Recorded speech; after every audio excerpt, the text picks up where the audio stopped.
this. Of course, man. All right, guys, welcome into Indiebnb.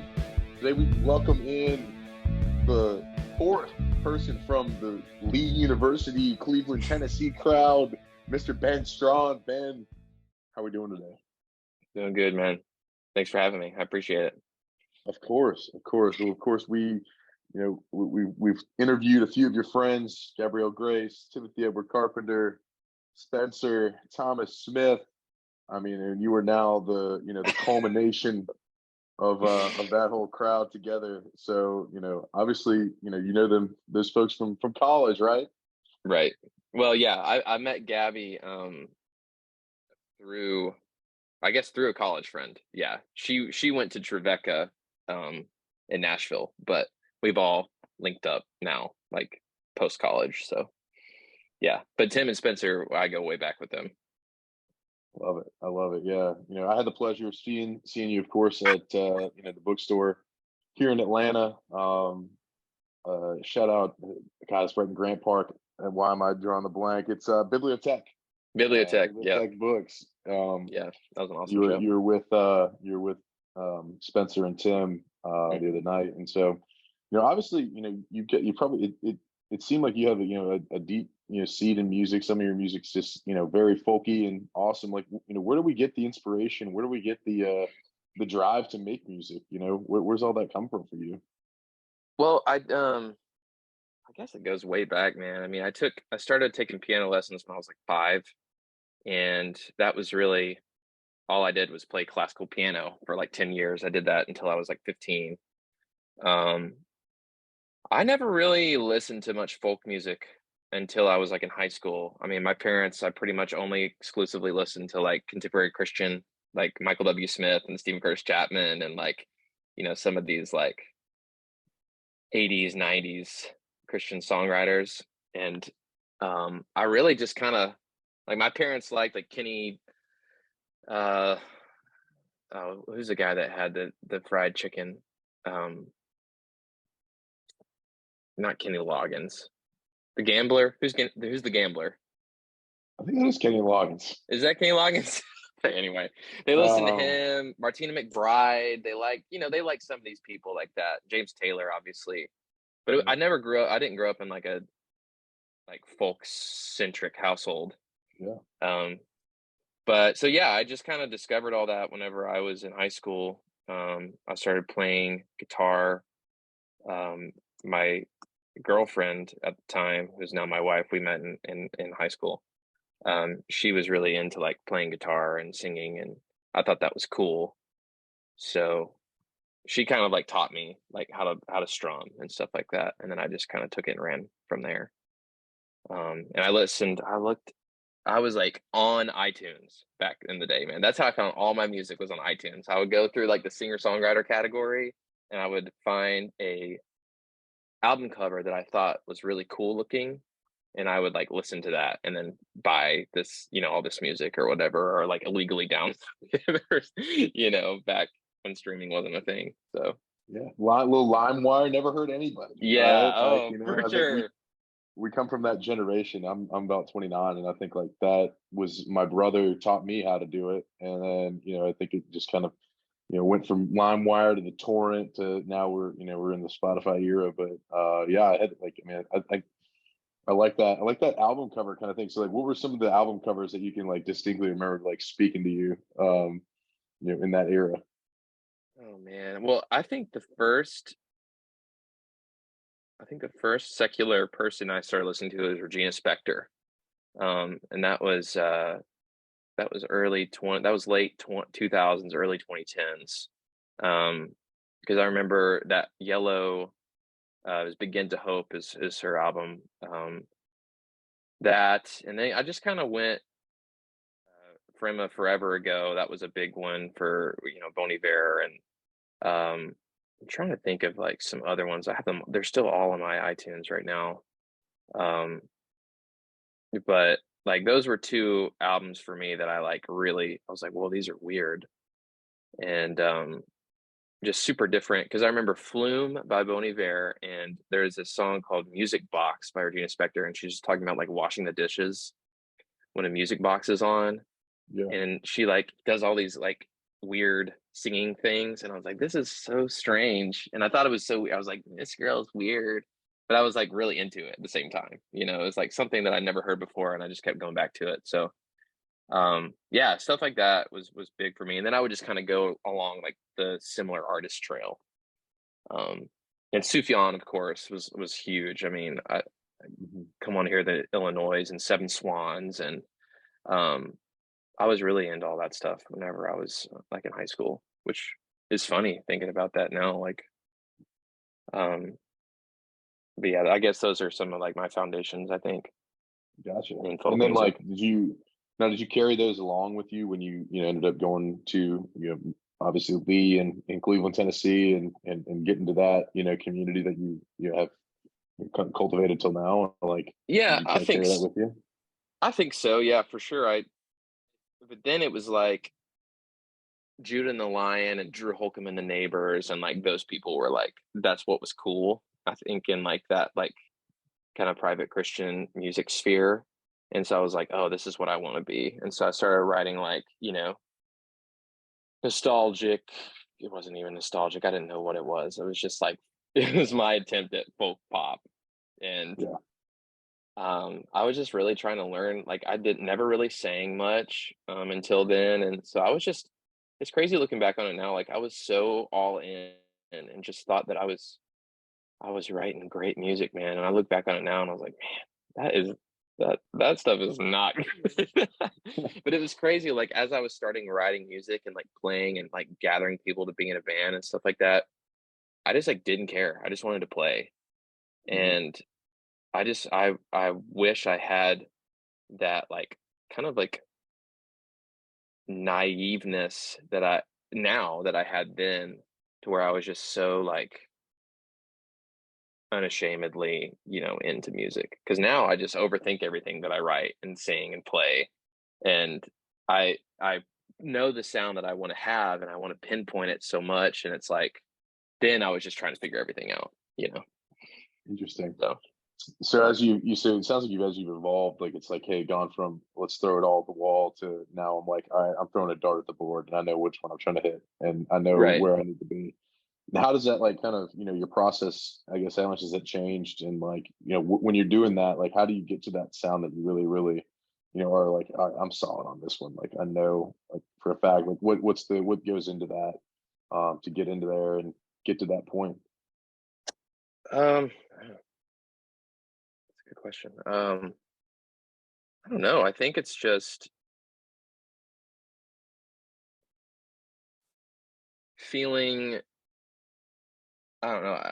I think for a while I used to write songs that I was writing lyrically. It was like vague on purpose, and I was convincing myself that I was doing that out of like artistry.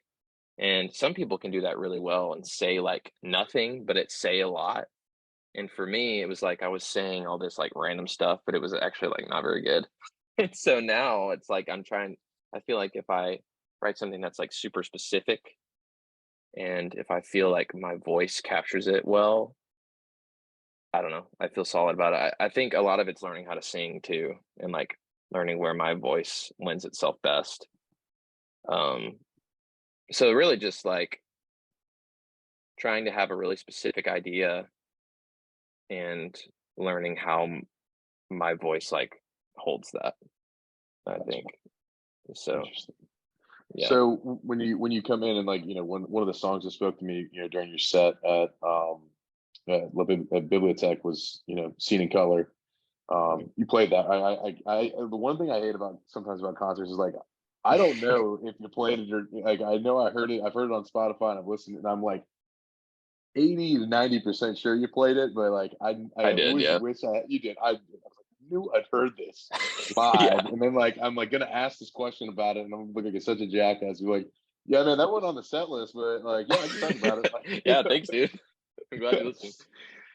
Yeah, Yeah. but that song, for example, like when you're getting from initial idea to finished product, like talk about that that song in particular. Like there's a lot of good upbeat like kind of staccato with the guitar, and like I love the kind of lead into the chorus into that song, and I think Mhm. that like how did you come up with all that with that song in particular? I was listening to a lot of Ryan Adams at the time. That was really, um man, those chords, I was really into, like, that 6 minor, 2 minor, like, switchback, 'cause, and I was really finding that, like, these upstrumming things that I was doing on the guitar was, like, suiting what was in my brain really well. Um, and Seeing Color was actually the last song that I wrote for that project, and that's what I ended up calling the album. But I don't know, man, it was one of those things that I wrote in, like, an hour on a Sunday morning. Like, my wife was still in bed, and I was, like, in the living room, and, um, that song was really important for me. I, like I don't know, I think it culminated a lot of things in my life into that one song, and, it felt like I could move on and do something else after that, and, I don't know, that one's special to me, and I feel like, when I've been playing that live recently, I felt very connected to it, and, like, connected to the bridge and, like, what I'm saying. I don't know, it's just, like, I was listening to a lot of Ryan Adams, I was listening to a lot of Sufjan. I think that's whenever, like, Carrie and Lowell came out, which is, like, one of my favorite albums now, and, yeah, everything melodically that Ryan Adams did in that Prisoner album. Prisoner was, like, so huge for me, and I know, like, Ryan Adams is, like, he's, like, been canceled now, but, like, for me and during that period in my life, like, that was a big influence. Um, Cool. so Yeah, I mean, like with those.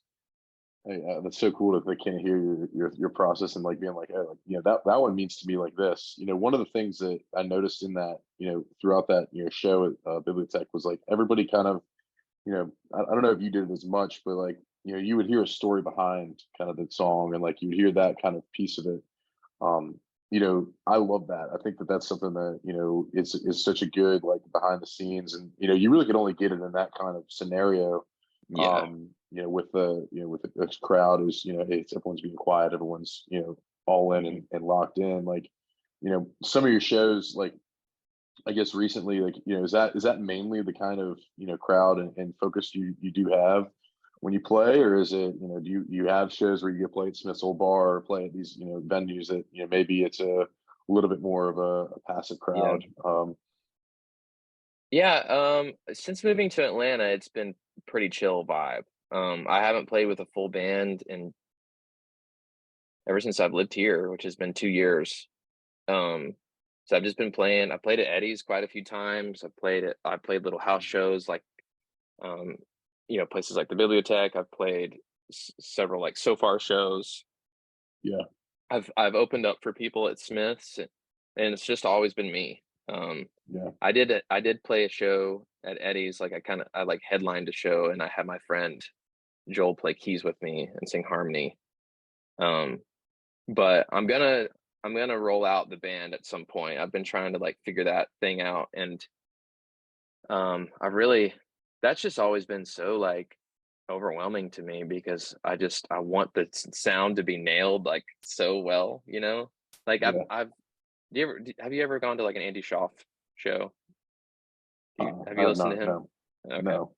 Well, he is one of my favorite people right now, and his, like, live band is they play so quietly and so tastefully, but it's, like, such a full, like, rich sound, and I just, like, really wanna emulate that in, like, whenever I play live next. Um, so, yes, to answer your question, I've played mostly acoustic, but I will play with band soon. What's the challenge in the finding like that? Is it just finding the right people? Is it finding helping write, like do you help write those other parts that Yeah. you would assist in, or what's the challenge there with finding a band? I think it's a little bit of both, like, I definitely wanna find the right people, and a lot of that is just finding people that I'm friends with that are also Mhm. talented because I just want to be close and wanna have fun, Yeah, and also it's just about, yeah, finding finding the parts too. Like I think the first time I'll play with a full band is whenever I do this like album release show. That's planned. So I'm working on an album right now. I put out a single a couple weeks ago, have another one coming out next week.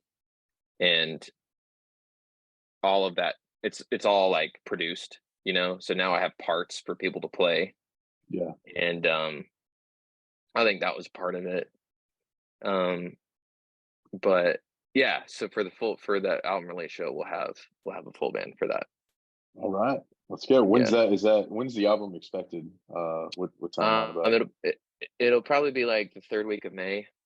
And Nice. the release show is set for May 27th. So yeah, I got another song coming out next week, and then I'll have another one coming out in April, and then the album will come out in May. So All right. Got some things. Ben Strawn world is busy. it's popping, man. Popping. Let's go. We love it. We love it. Yeah, I'm Like excited. kind of what are some of the, I guess, where's the album release show going to be? Have you guys decided anything on that, or like what's that look like? Yeah, it'll be at Eddie's Attic. Eddie's. I confirmed. I think I confirmed with them yesterday. If not, if it doesn't work out, somewhere cool. I like it. But it'll be happening May 27th, regardless of where it is. But yeah, right now it's set for Eddie's, and yeah, it'll be like me, my buddy playing drums, my buddy playing keys, and I'll have somebody playing bass, and so it'll just be four of us. Right. But yeah, I'm really excited. Are you gonna get like, I think one of the things I noticed was like it was a smooth, just like dun, dun, dun, dun. And like are you like when you play with a full band, we're gonna be a little bit more loud, a little bit more like Yeah, I think in your so. face. Like I like it. I Yeah, like it. maybe not in your face, but it'll be full. You know, like I've got some upbeat stuff on this album coming out, and it's still pretty bare bones. Like I really tried whenever I went into it. I had been listening to a lot of like Feist and Aldous Harding. Have you ever heard of her? She's like this super weird indie girl. I've seen the name, and I've heard of Curtis Harding, but not Aldous Harding. Okay. Aldous Harding, yeah, she came out with this album called Warm Chris last year, and I was really, really into it. And it's so dry, and that was really my inspiration going into recording this album. Is I wanted it to be mostly, I wanted to play most of the instruments and just kind of keep it pretty stripped. It's still got, some programming and stuff like that on it. It's not quite as bare bones as her stuff is, but I think we achieved it pretty well. So like what we play live will be like super similar to what's on the record, I think. Love it. So yeah. And then I think too, like I built all of this, like I wrote all these songs acoustic, like in my bedroom. And so that's how have played them for 2 years. So they're very like built around that too. So I think if I were to go acoustic or live band, the integrity of the song would be pretty similar. So Nice, nice. Well, that'd be yeah. good. I mean, one of the things one of the people we had on recently, Runner, like, I went and Mhm. saw him live at Yeah. Masquerade, and I was like, man, like this is so much different than the kind of the vibe I get whenever you listen to it. Like it's like, when you listen to it's a little bit slower and everything, and then you get in there and it was like, whoa, all right, we're at a rock show. Let's go. Like Yeah. get the Yeah. freaking, go. And so I'm excited to see the fuller, even more Ben Strawn that I you can even take more, in. man. Even more. I like it. I like it, man. Yeah. Well, that'd be great. May 27th, everybody. Eddie's Attic, possibly. And but the album is coming out that third week of May. So everyone, Yeah, probably May if you're 19th, I think is what I'm set for at this point. It's subject to change, but I think that's the day that I'm looking at. all right. So So we'll get a new Ben Strawn album coming out May 19th. And there'll be singles next week, singles coming in April. So we'll get a mhm. good lead up to it. For you, like as you go through and you're like, if I could tell you you could tour anywhere, you get an East Coast tour, West Coast tour, wherever, where's two or three places you're definitely wanting to hit. Nashville, is that one of them? What does that look like for you? Yeah, I mean, I have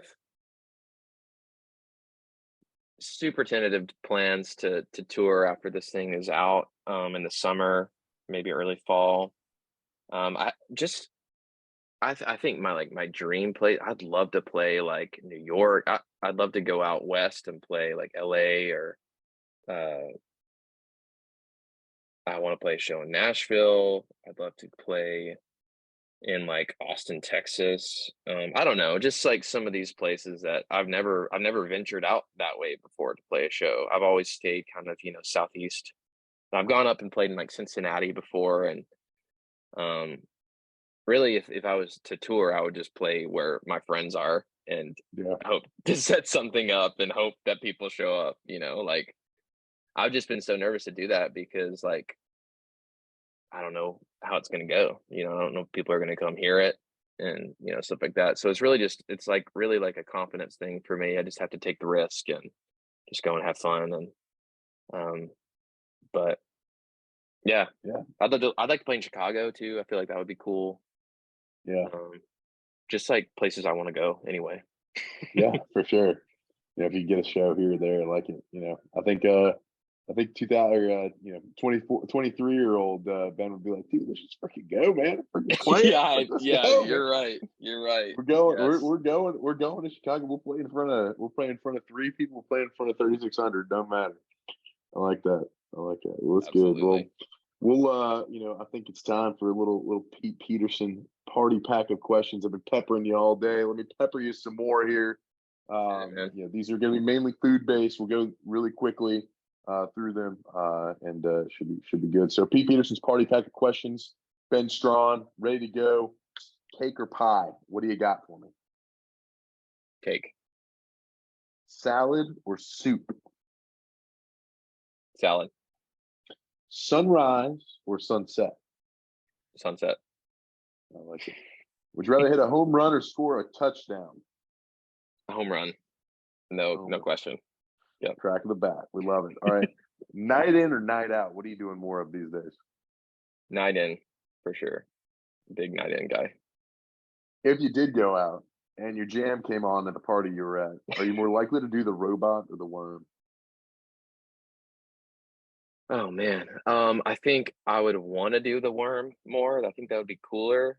I would feel like out of convenience sake, it would be a robot. Okay. Like, do I want to go all out and get dirty on the floor? It depends on where I'm at in the Depends on night, the floor. Like it Depends on the depends on the floor. floor, it depends on the floor, it depends on how many drinks I've had, that all of these things. It depends on the people I'm around. It's a tough question. Depends on Good. how like comfortable I'm feeling. Well, I'm expecting worm whenever I see you at a party, so Okay, I'm all very right. because I'll I do it know for you. you'll be considering it. So, Okay, um, fair enough. guac or queso when you walk in your Tex-Mex spot? Um, Guac, Waffles or pancakes? waffles. I like it. I like the crisp. Coffee or tea? Coffee. I think I know a lot of friends of mine are kind of transitioning out of coffee, but I will always go for, I think, coffee more than tea. I One drink step tea at the every time. night, but That's why the can't voice I sounds so can't. sweet.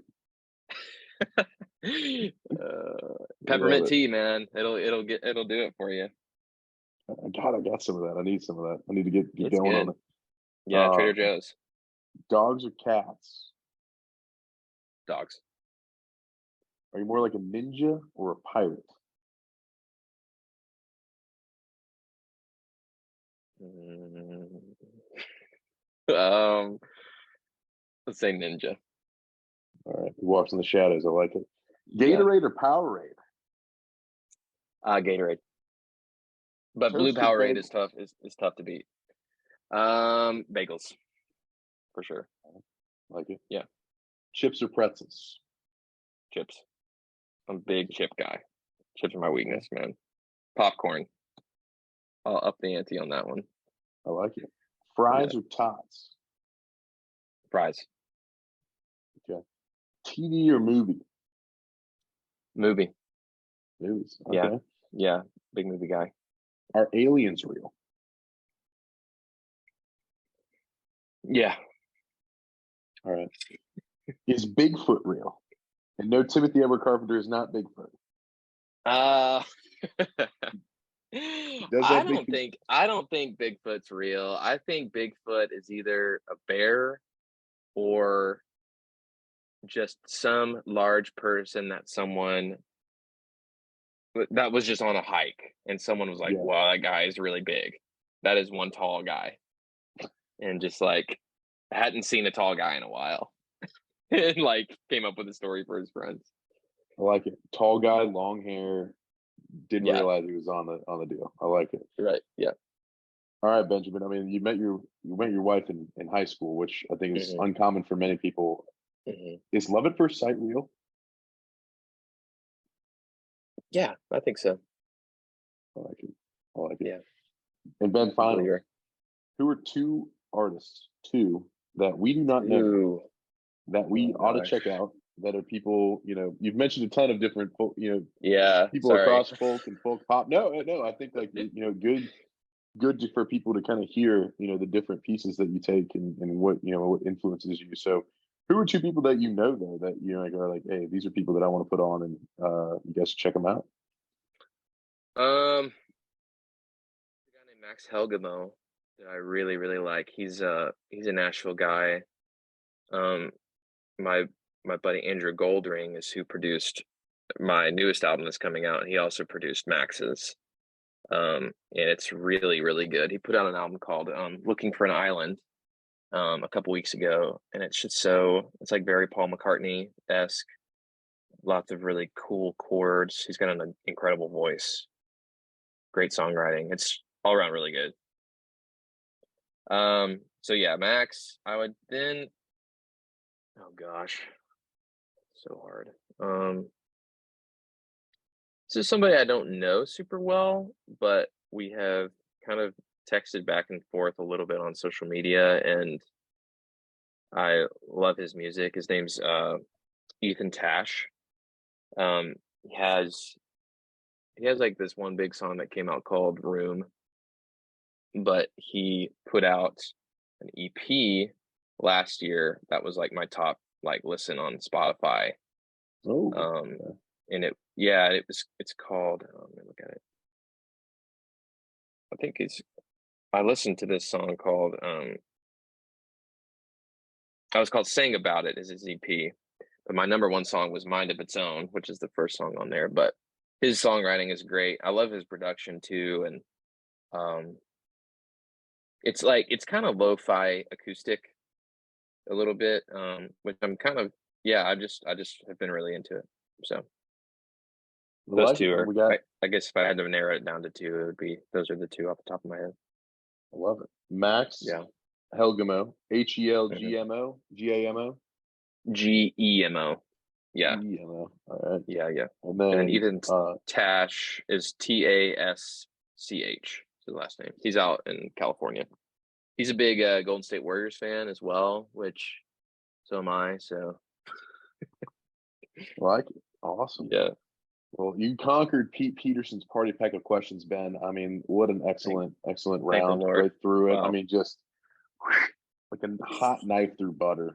Um, so love that. Ben Strawn, ladies and gentlemen, he has music and album coming out May 19th. He has singles coming out next week. That would be the week of March 28th, as well as in April. And look for all his new music. Go listen to Seen in Color. Go listen to his new singles that he just released recently. I mean, show coming at Eddie's. Look, Tash and I'll throw it out there. I'll throw the offer out there. Tash and I have hosted an album release show, No way. and we have, there is evidence of it. We've never put it on social media because we're really bad at it.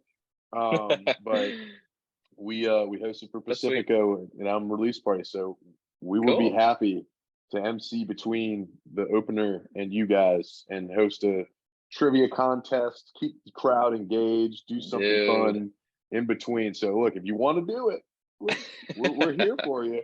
Who knows, We man? have, yeah. I'll keep you in mind for sure. Yeah. I know you got some. I mean, the gentleman who hosted over at Bibliotech was awesome as well. So I know Yeah, you got Chase. him. Chase is the man. So we'll Yeah, he's a cool I guy. got some hot competition there. But anyway, thank you so much, man, for coming on. Really Absolutely, appreciate you dude. taking the Thank time you on for this having me. beautiful, beautiful Atlanta night. So, ladies and gentlemen, Ben Strawn. Appreciate it.